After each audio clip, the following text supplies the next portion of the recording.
Hello everyone, তোমরা সবাই কেমন আছো? আলহামদুলিল্লাহ আমি খুব ভালো আছি। তো আজকে আমি গিয়েছিলাম পাখি আনতে। পাখি খুব ভালো লাগে, আমার কাছে অনেক বায়না করতাম কিন্তু কিনে দেয়। পাখিদের বন্দি করে রাখতে নেই তো সেই জন্য। এখানে অনেক পাখি ছিল, তার সাথে ছিল এই কিউট কিউট বিড়াল। সে দেখছিল, আমিও তাকে দেখছিলাম। সাথে আরো দুজন ছিল কিন্তু তারা চুপচাপ ছিল। তাদের মন মরা, এরকম বন্দি হয়ে থাকতে তাদের একদম হয়তো ভালো লাগছিল না। সাথে এগুলোও ছিল খরগোশের বাচ্চা।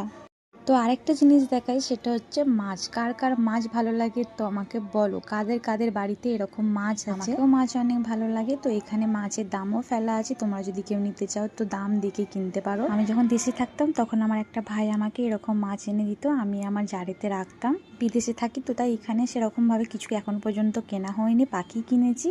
তো পরে আমি ভেবেছি এরকম মাছও আমি কিনবো, কারণ আমি একা থাকি, আমার সময় কাটাতে হবে এদেরকে নিয়ে। অনেক মাছ ছিল তো আমি অত নাম জানি না। তো ছাড়ো, অনেক অনেক ধন্যবাদ তোমাদেরকে আমাকে এইভাবে সাপোর্ট করার জন্য। জানি না ভিডিও ঠিকমতো করতে পারছি কিনা, আসলে আমার ক্যামেরাম্যানও নেই আর এডিটম্যানও নেই, আমার ম্যানটা শুধু কাজ করে, আমাকেই সবটা করতে হয়। তো আজকের মতো এখানেই শেষ করলাম। আর হ্যাঁ, কার কার বাড়িতে পাখি আর মাছ আছে কমেন্টে জানাও।